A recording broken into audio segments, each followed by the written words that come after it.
j'allais dire alors est-ce que xel mën na dal ci li nga xam ne moom moo soxal lu jëm ci wàllu assurance yu Ousmane Sonko joxe pour régler difficulté yi nga xam ne le secteur privé mi ngi koy dund ñu ngi nuyu Fabrice Ngema bu baax a baax Lucien. Bon maa ngi nuyu Mbaye Seye certainement il est en train de nous suivre depuis Italie maa ngi koy nuyu bu baax a baax a baax le secteur privé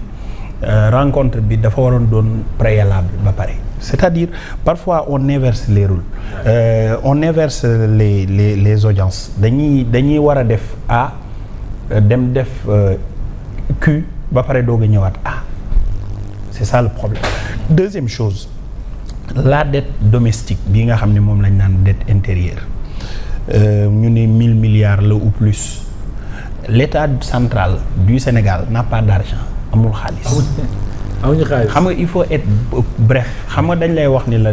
en communication dafa am loo xamante ni si moom la ñu lay wax les 3C. Il faut être courtois, concis et clair. Oui. Il faut dire aux gens que amuñu xaalis chaque jour yéen a ngi gis ñu ngi def ay emprunts obligataires pour assurer les charges. On est en train de voir ak service de la dette bi nga xamante ni si mu ngi ci sunu wet. Pour yéen ñi nga xamante ni si yéen a ngi ñëw pour ñu fay leen mënaguñ leen a fay. loolu moo leer léegi nag naka nga war a def ba nga xamante ni si situation bii nga nekk di nga ci jóge là on ne parle plus du ministre des finances on parle du ministre de l'économie et le ministre de l'économie on dirait qu'il est aphone doo sentir sa présence ni une économie qui bouge parce que dafa am une politique économique boo xamante ni moom nga war a mën a tëral ngir mën a suqali lu baree parce que crise yu mel nii fu mu am ci àddina bi li nga war a njëkk a régler ñu bari dañu naan non les charges service de la dette li nga war a njëkk a régler mooy li nga xamante ni si mooy la dette domestique intérieure. Le régime de Pastef est venu au pouvoir dama jàpp ni ils ne se sont pas préparés à gouverner peut-être ils étaient dans une opposition se préparer ci xeex mais pas à gouverner. oui parce que boo waajalee sa bopp voilà boo waajalee sa bopp ci gouverner boo ñëwee au pouvoir li nga war a njëkk a def mooy assurer une économie interne boo xamante ni mu ngi dox da ngay ñëw ñu ne le secteur du BTP dañ ko arrêté mu am chaîne de valeur bu nekk ci diggante bi boo xamante ni si ci port autonome ba ci remise de clé bi ñuy jox propriétaire bi ci diggante boobu yépp dafa am ñu ciy liggéey ci wàllu koom-koom. Bougane Gueye Dany président Bougane waxoon na ni plus de 26 000 personnes ñoo impacté wu ci arrêt des travaux yi ñu def ci BTP. moo tax quand on dit que le premier ministre nee na dafa day naqarlu ñi nga xam ne mënuñoo fay. fa laa doon jëm te yor entreprise BTP ça me fait rire. xam nga décision bi waral ñooñu mënuñoo fay moom moo ko jël. c'est-à-dire moo tax man la peut-être ils ne se sont pas bu ko am na ñoo xam ne bu ko déggee du ñu xam li ngay wax peut-être ils ne se sont pas préparés à gouverner parce que bu ñu préparé wu woon ci gouverner dinañ xam ni boo arrêté secteur u BTP impact ci diggante bi tàmbalee ko ci manutention portuaire bi camion entreprise bi def transfert import bagage yi ñu importé ñi koy décharger entrepreneur bi main d'œuvre bi courant bi ndox bi carburant bi ñi tax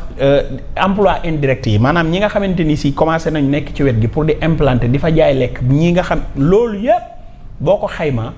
c'est énormément de personnes. Ah oui. Donc si tu ne t'es pas préparé à ça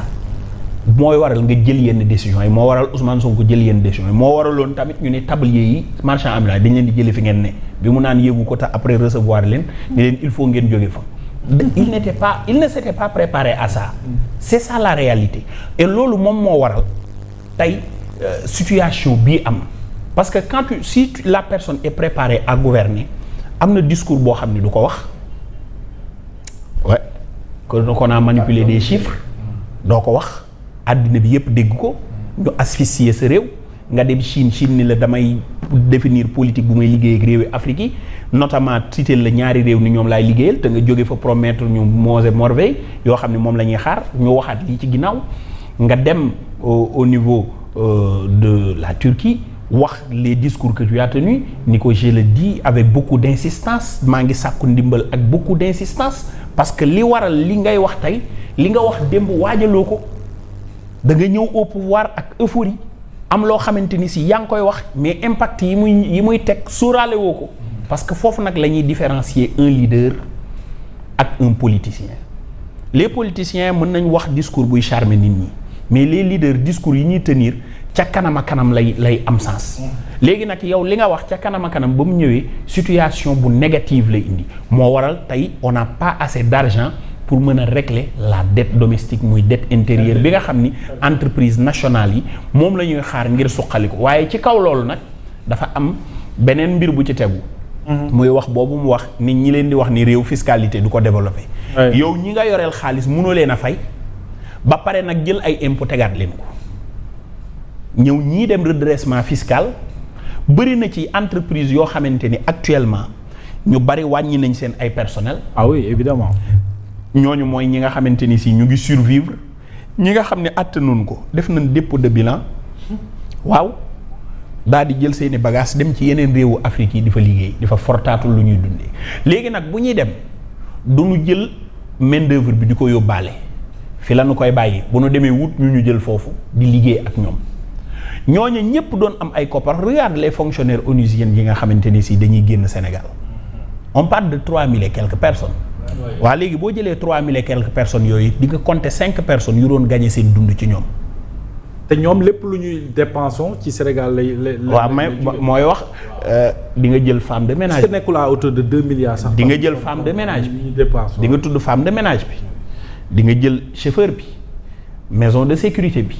ba ci transfert bancaire yi ñuy def achat yi ñuy def ci grande surface. c'est beaucoup d'argent. c'est énorme location bi ñuy fay. nga bëgg leen a bàyyi carburant bi ñuy jënd c'est énormément d'argent ñooñu dañuy dem.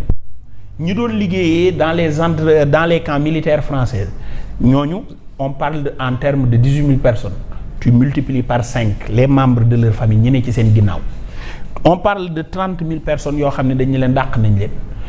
après léegi les entreprises yi nga xamante ni si ñoom nga recevoir ngay xamante leen ni 1000 milliards moom la ñu plus de 1000 milliards lañ leen war a jox on n'arrive pas à régler ce problème-là et par-dessus tout ki leen di wax loolu dafa gis compte bu am 1000 milliards tu te rends compte parfois moo tax un politique am na discours yoo xam ne boo koy tenir même ci wàllu politique boo nekkee ay meeting ak campagne booy wax war nga mesurer bu baax li ngay wax ndax ëllëg boo yoree yenn responsabilités yi ñi ngay jàkkaarloo pour nga wax leen du leen convaincre du ci solu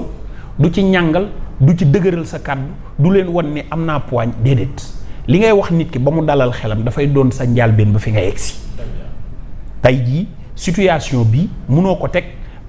ci plan de redressement boo xamante ni da ngay def élargissement fiscal ci l'assiette fiscale da nga koy yokk feneen foo mën a jëlijee ay impôt te yaakaar entreprise yi ci biir réew mi ñooy fay ay impôt ba pare nguur gi li mu leen yoreel mënu leen ko fay notamment les banques yi ñu doon liggéeyal ci seen ginnaaw amuñ compréhension boobu noonu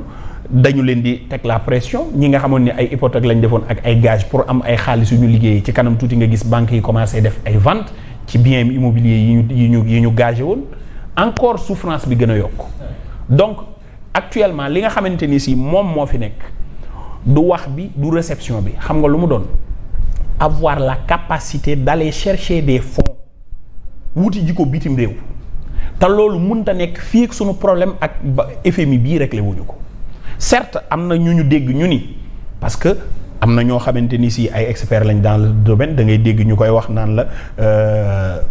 banque mooy FMI li mu exigé woon mooy ñu wàññi emploi yi yokk impôt bi dindi subvention yi mel na ni plan de redressement bi dafa jëm ci loolu bu ko defee nag comme ñu ngi fi pour une semaine on va voir la politique bi ñuy adapté après ndaxam danañ ñu accompagner pour ñu mën a am xaalis bu dugg si ci suñu réew et puis les partenaires yi nga xam ne ñooy am appui budgétaire bu ñu doon am dañ ko ñàkk parce que am na loo xamante ni boo ko yëkkatee ci am réew ci sa discours dafay bari koppar yu daan dugg sa réew yooyu taxaw dootu fa dugg parce que crédibilité bi ñuy am pour mën a liggéey ak sa réew mooy li nga xamante ni si moom la Fonds monétaire international di valider pour ñu mën la jàppale koppar yooyu nag amu fi